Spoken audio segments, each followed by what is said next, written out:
This is my Bible. This is my Bible. It contains a infallible Word of God. It contains the infallible Word of God. It contains the promises of God It contains the promises of and the God faithfulness of God with me.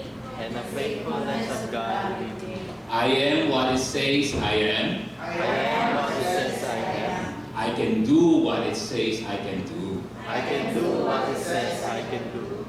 Thank you, Lord. Amen. Amen. Amen. Hallelujah.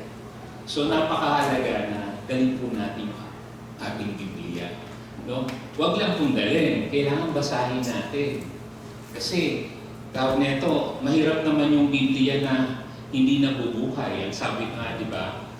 Nabubuhay ang salita ng Diyos kung nabubuhay sa buhay ng isang tao. Amen? Kaya kailangan natin pong basahin, siyasatin, kung ano yung sinasabi ng ating Panginoon. Ang dami pong pangako ng Panginoon dito sa Biblia na dapat nating matutunan. In fact, sabi nga po, no, yung mga pinag-aaralan natin sa mga trabaho natin, sa lahat ng seminars na ina-attend natin, actually, nandito po lahat. No? Kung nabasa niyo yung Stephen Covey, yung 7 steps, di ba? 7 steps. Nandito po lahat yung sinasabi ko ng lahat ng sinulat niya. At ito yung basihan sa mga nasa corporate, yan. Totoo yan.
Sabi ng Panginoon, the place where you are right now, no, is exactly the place where God wants you to be.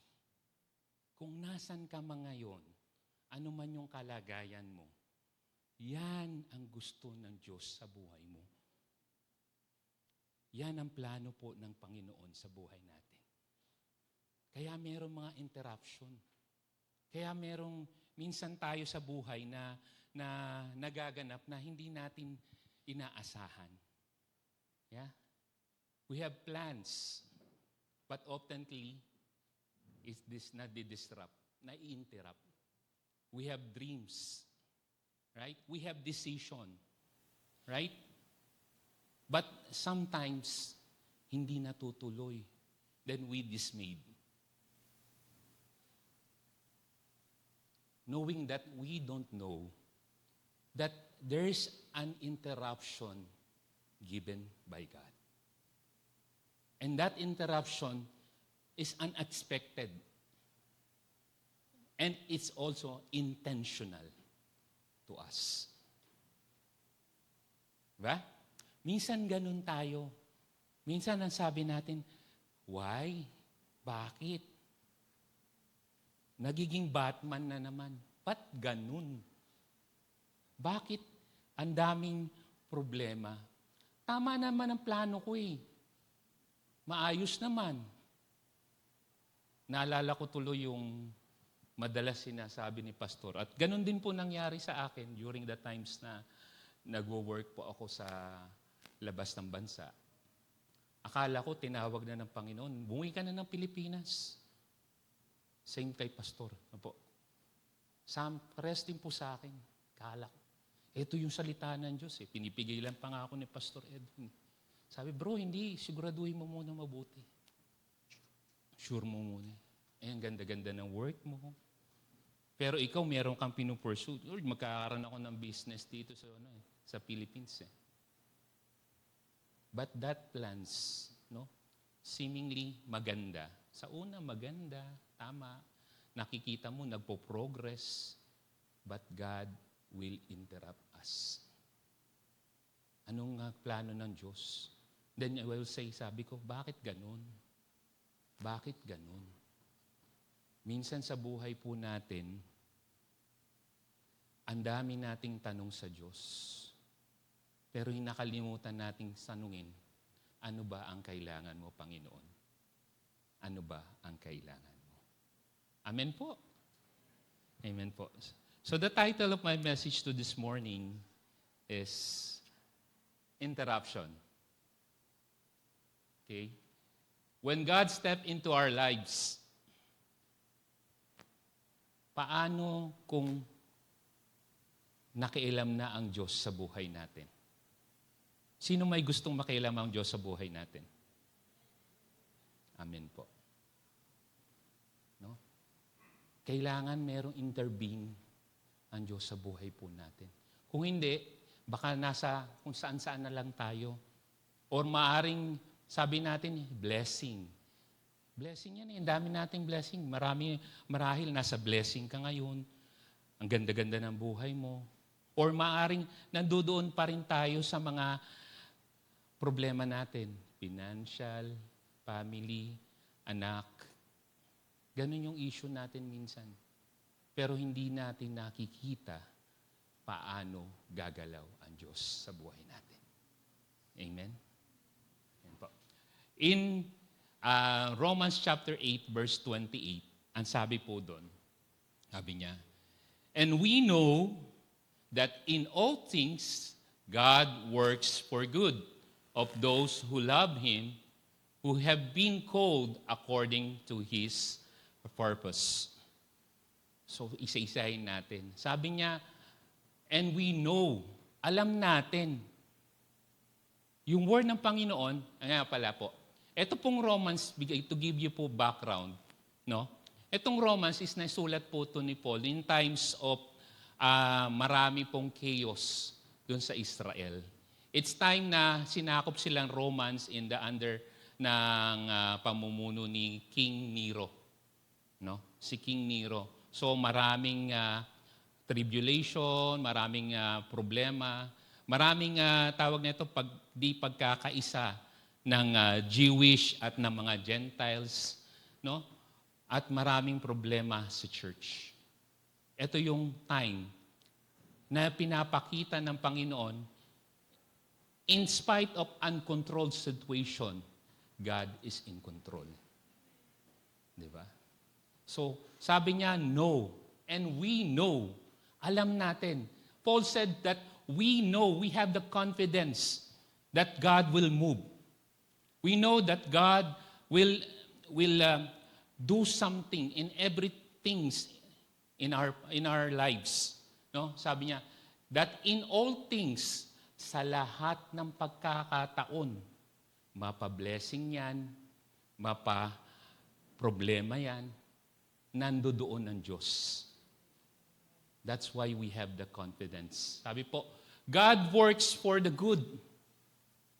God works for the good. Hindi po kailanman gumawa ng kasamaan ng Diyos.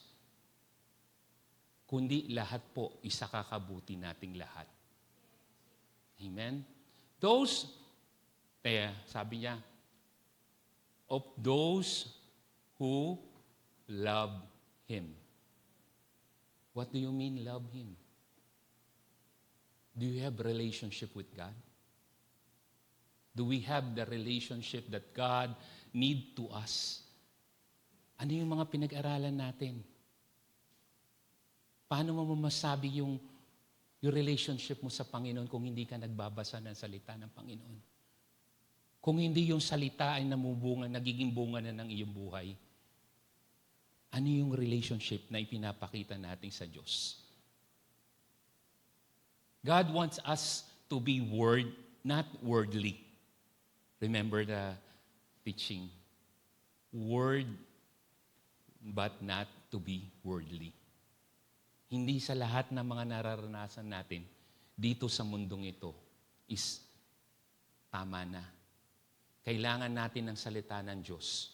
At yung salita ng Panginoon, the Word of God, no, will demonstrate us what is our relationship with our God. The more we know the Word of God, the more we have the relationship. And the Holy Spirit will move upon us. And how can the Holy Spirit move upon us kung wala naman yung salita?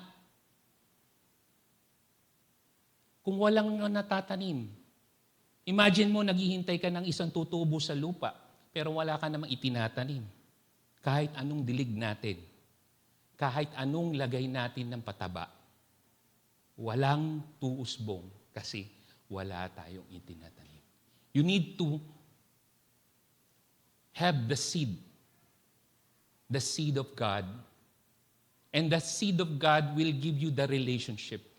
That's why sabi niya, those who love Him.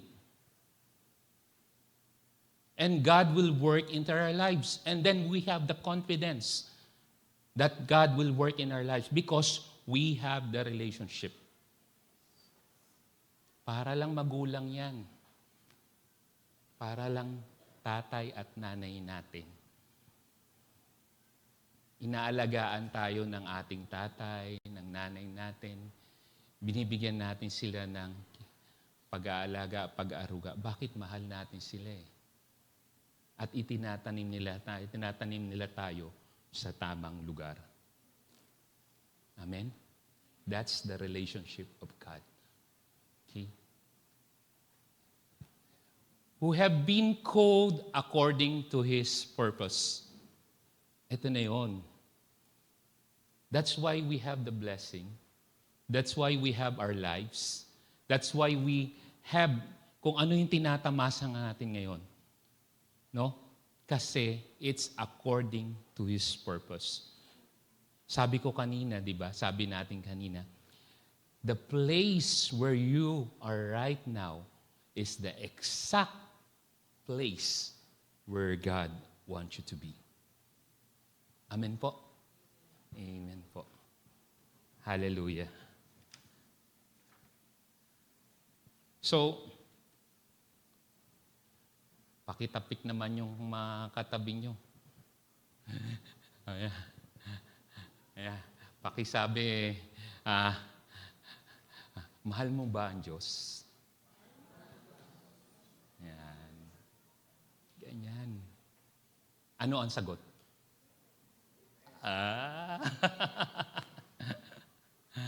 Mahal natin ang Panginoon, ang Diyos. Ganon din yung pagmamahal natin sa magulang natin. Sino na hindi nagmamahal sa Panginoon? Sino nagmamahal sa ating magulang? Amen. Nagmamahal tayo sa ating magulang. Kahit na anong mangyari, mahal natin sila. Ganon din yung mga anak, no? Yung mga kabataan dyan. No? Isip-isipin natin na yung magulang natin, mahal na mahal tayo. Parang ang Panginoon natin, mahal na mahal tayo. Despite kung anong ginagawa natin, despite kung anong nangyayari sa atin, ang plano ng magulang, maging mabuti ang anak. Amen? Minsan mayroon ako nabasa. Naramdaman ko, kasi yung pagiging magulang ba, gusto nung nanay, nung tatay na tanggalin yung bisyo sa anak. Ito, nabasa ko lang. Sabi ng anak, bakit tinatanggal mo to? Kaligayahan ko to. Hindi ka pa mamatay. Sakit. Diba? Imagine how God loves us. Imagine what we are doing right now with our relationship with our God. Ganon kalaki ang pagmamahal ng Diyos sa buhay natin. Ano man yung nangyayari, ano man yung ginagawa natin, no, God still loves us. God wants to have this relationship with us. Na parang katulad nating mga magulang. No? Sino yung mga anak na dito? Nanay, tatay. Taas po. Huwag po mahiya. Yan. Mga nanay, tatay. Love na love natin yung mga anak natin, di ba?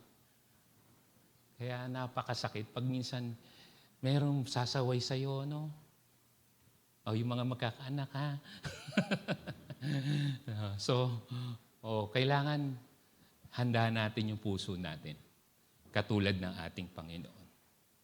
That we are willing to love our children. We are willing to love them no matter what. Para maipakita natin yung pagmamahal natin sa kanila. Amen. Amen. Hallelujah. So, we need to know why God interrupts. Okay? So, I have listed 4 things that God, 4 things that God interrupt in our life. First, God interrupts, the reason why God interrupts is to redirect our path. Okay? God sometimes interrupt our path to put back on His path. Okay? So, binabalik tayo ng Diyos kung saan tayo nandoon. Kasi minsan, meron tayong nilalakaran na akala natin tama. Kaya nga sabi ko, di ba, umalis ako doon sa pinagtatrabaho ko, nakakala ko tama eh. Actually, sabi ko nga, may nabasa pa ako na pinapauwi na ako. Pero hindi pala yun ang plano ng Diyos sa buhay natin. Maaring meron tayong pinagdadaanan ngayon. Maraming meron tayong pinapakita sa atin ng Diyos ngayon. Mapa-blessing yan o mapa-problema yan. Okay? Pero merong gustong ituro ang Diyos sa buhay natin. Bakit nauudlot yung mga pangarap natin? Bakit, Lord, last year ganito ko. Bakit ganito nga naman? Kita mo niyo yung tanong, bakit? Bakit? Wala na rin yung kumanta nun, yung bakit. No po. Sabi niya, Sometimes God closed the door, okay? He delays the plan, no? And disrupt the comfortness in our lives. Tinatanggal niya yun, yung comfort natin. Kasi baka mga comfort na tayo. Palagay na tayo eh. Masaya ang buhay ko, maraming blessing. Pero hindi yun ang plano po ng ating Panginoon. Remember, sabi sa Proverbs chapter 16 verse 9, wala po dyan, sabi niya, a man's heart plans his way, but the Lord direct his step. No? Madalas ganun ang tao eh. Marami tayong plano. So nandito tayo, sabi ko, ito gusto kong daan eh. Ganda. Ganda ng future ko. Ang dami kong gustong marating. Sinong gustong mayroong mga plano sa buhay? Amen? May mga plano tayo. Kasi God gave us the freedom.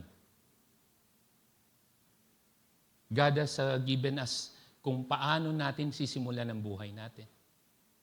But God always interrupt when He need to interrupt. Intentionally. Unexpected pa. Kasi hindi natin alam. We serve a God which is unexpected. Because He wants us to teach how to walk in His plan and His purpose. Ganun po ang Diyos natin. Ganun po ang kailangan natin. So He will direct us. Kumbaga, alam niyo po ba yung Ito, nakita ko lang eh. Actually, it reminds me, na kung paano magdisiplina ang Diyos sa buhay natin. Yung tren. Alam nyo ba kung ano ang humihila sa tren? Alam nyo ang humihila sa tren? Yung lang nasa unahan niya. Kaya pagkahaba-haba man yan, ang humihila lang yan, yung nasa harap. At hinihila siya na gano'n. Ang gagawin lang ng mga nandun sa likuran niya, nakakapit, nakaangkla. No? It represent us na kahit saan pumunta ang Diyos, nandoon tayo. Kailangan ganun ang gawin natin. God has a plan. God has a purpose in our lives. So He has the plan how we will live in this world. Amen?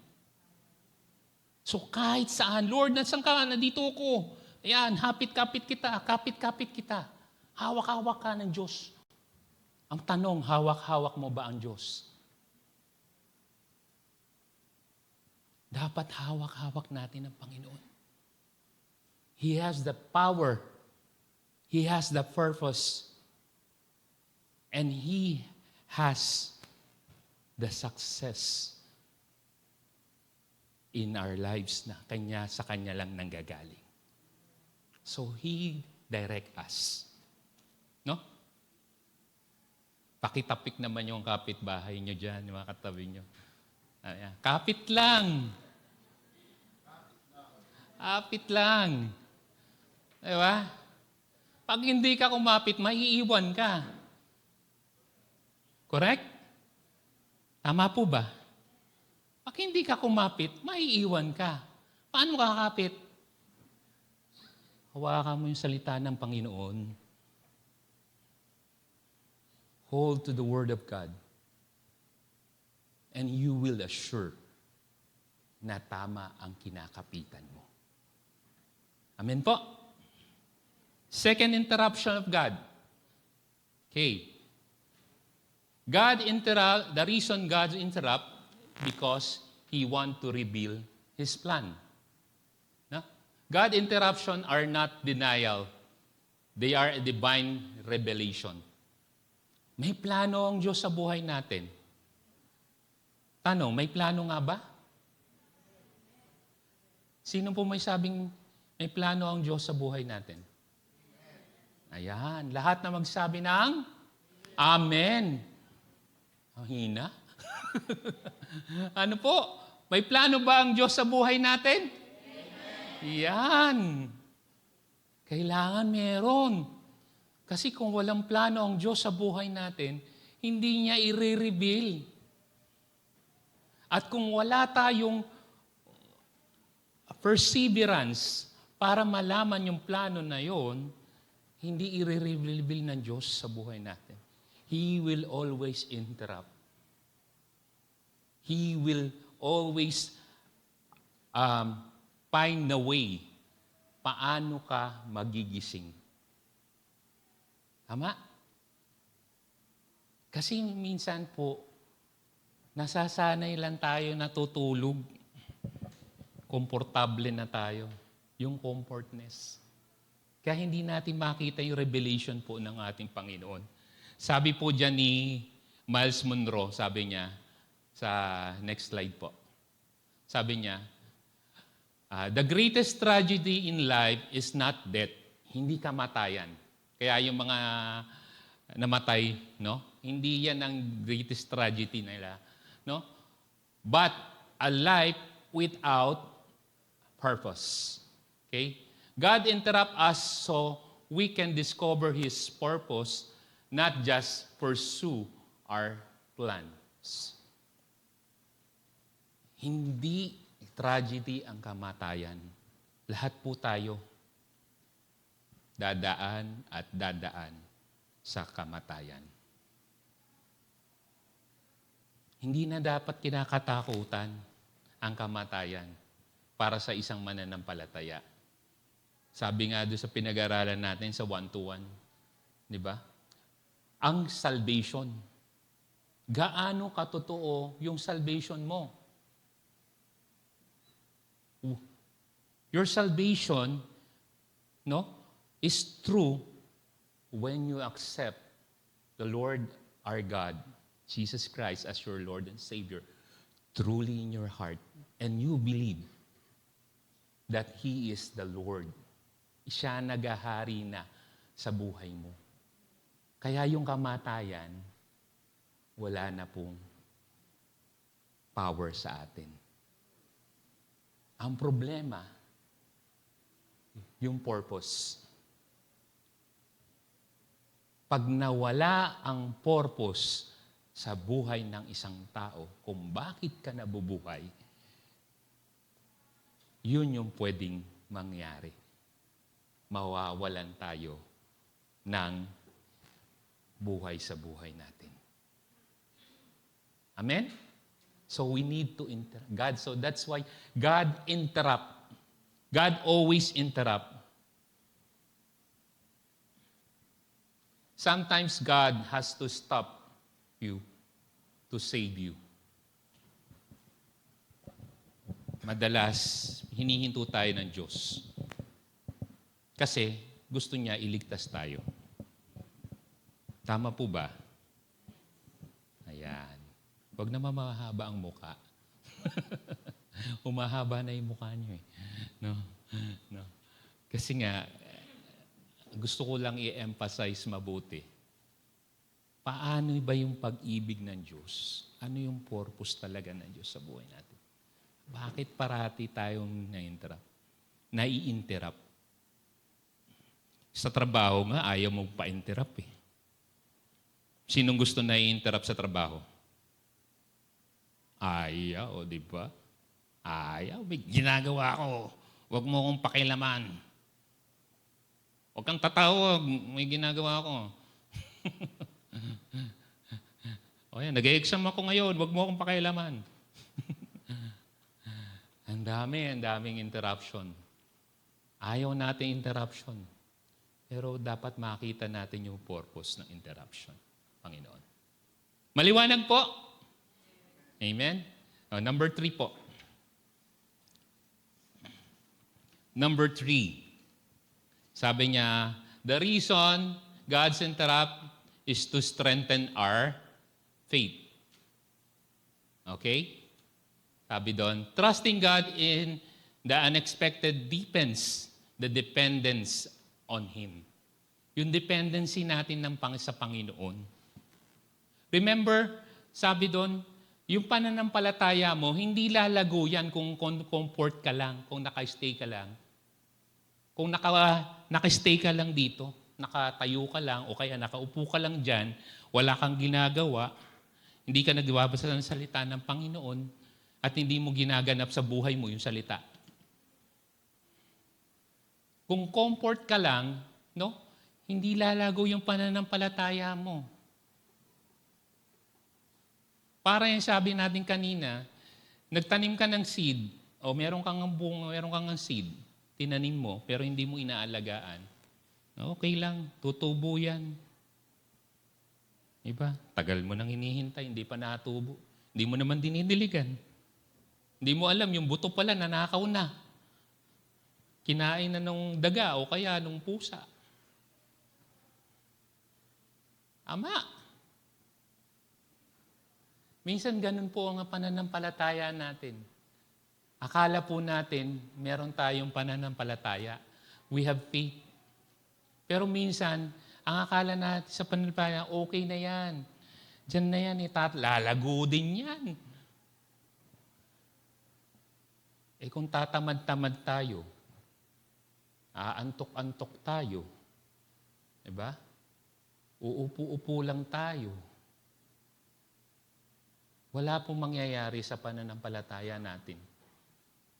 And then, magtatanong pa tayo. Kita mo magtatanong pa tayo. Bakit? Imagine that. Imagine, you ask God, why? Why? And you're not giving yourself 100% to God.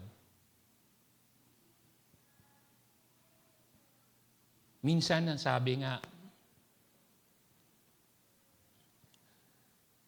ang dami ko nang ginagawa Nagsiserve naman ako. Ministry leader naman ako. Nagbabahagi naman ako ng salita ng Panginoon. Nagsishare naman ako. Nagwa-one-to-one naman ako. Bakit ganun? Hindi pa rin.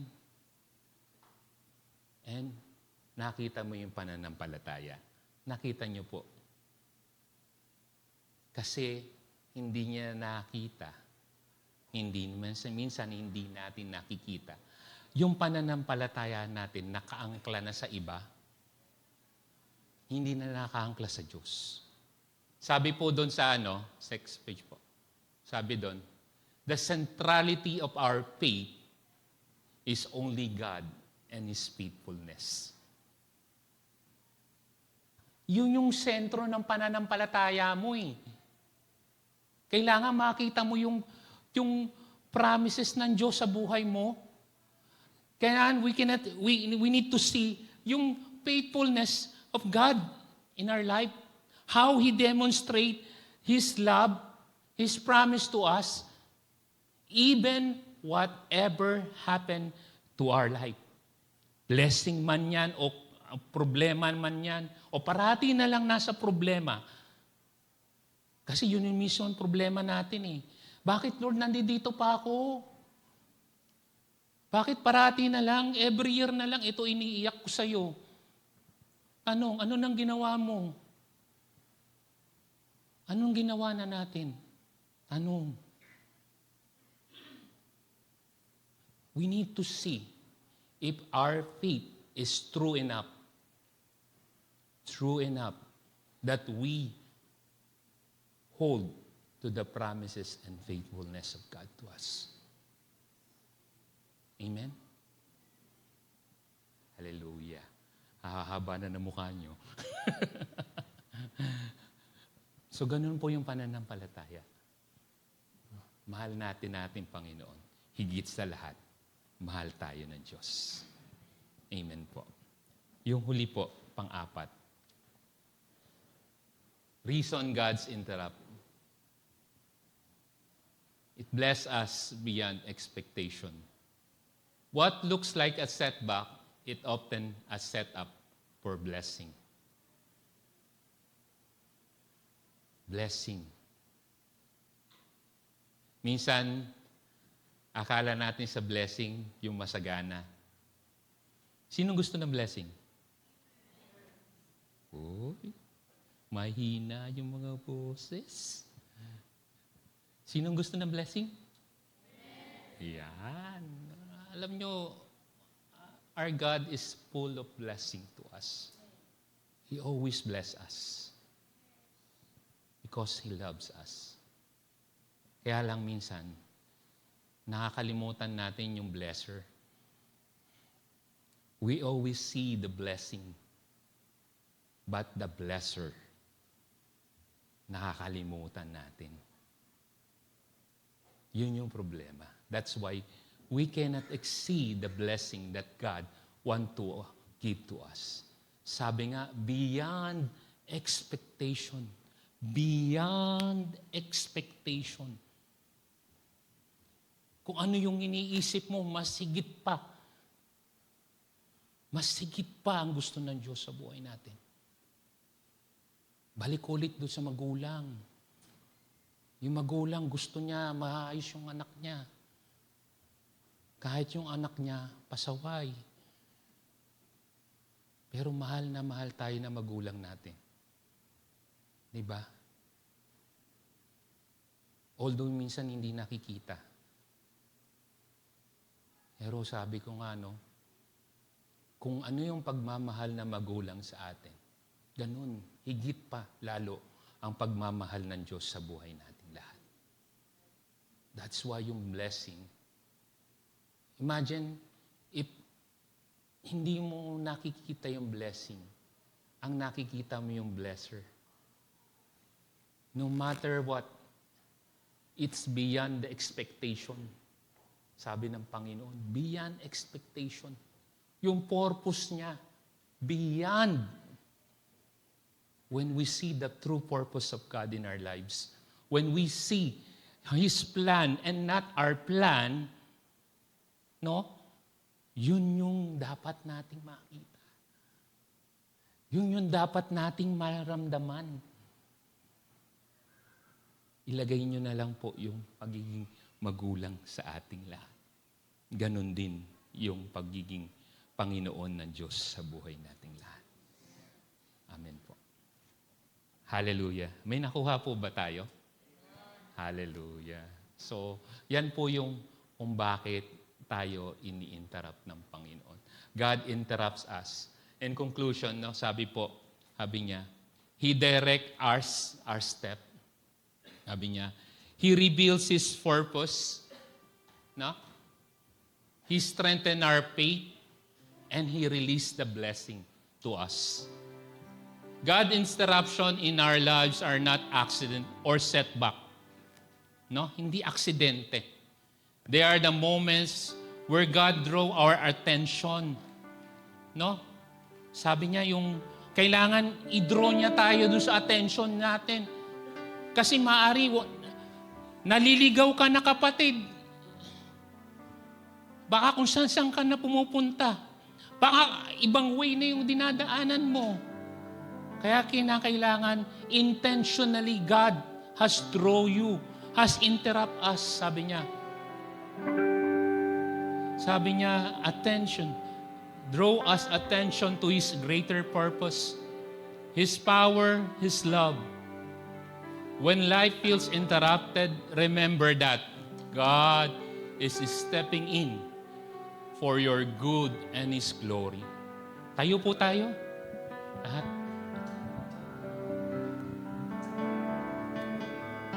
Hallelujah. Let us put ourselves, doon sa pananaw ng Panginoon sa buhay natin. Imaginein natin na, not only imagine, but isipin natin kung ano yung ginagawa ng Diyos sa buhay natin. Magulang ka man, anak ka man, isipin mo, ano yung gusto na magulang sa'yo? Ano naisin na magulang sa'yo? At ano yung kailangan mong gawin? He is always near us. God is always interrupt us in our lives. Sabi ng Panginoon, yung pagmamahal ko, yung pag-ibig ko, yun yung gusto kong maramdaman mo sa buhay mo. Hallelujah, Lord God. And all my life you have been faithful. Hallelujah, Lord. And all my life you have been so good. In every prayer, With every breath that I am able, oh, I will sing of the goodness of God. in all my life, oh Lord God, in all my life you have been faithful. Yes, Lord God. In all my life you have been so good. With every breath that I am able, oh, I will sing of the goodness of God. goodness, oh Lord God. Your goodness is following after, is following after me. Your goodness, oh Lord. Your goodness is running after, is coming after me. When my life lays down, I surrender now. I give you everything. Your goodness, oh Lord. Your goodness is running after, it's running after. Your goodness is running after me, oh Lord. Your goodness is running after, it's running after me. Your goodness is running after, it's running after me. When my life lays down, I surrender now. I give you everything. Your goodness is running after, it's running after me. In all my life, oh Lord. In all my life you have been Yes, faithful. Panginoon, salamat, O Diyos. Purihin ka. And all my life you Dahil ikaw, have Lord been God, so, ang may alam ng so buhay na good. With every breath that I am able, and I will sing of the goodness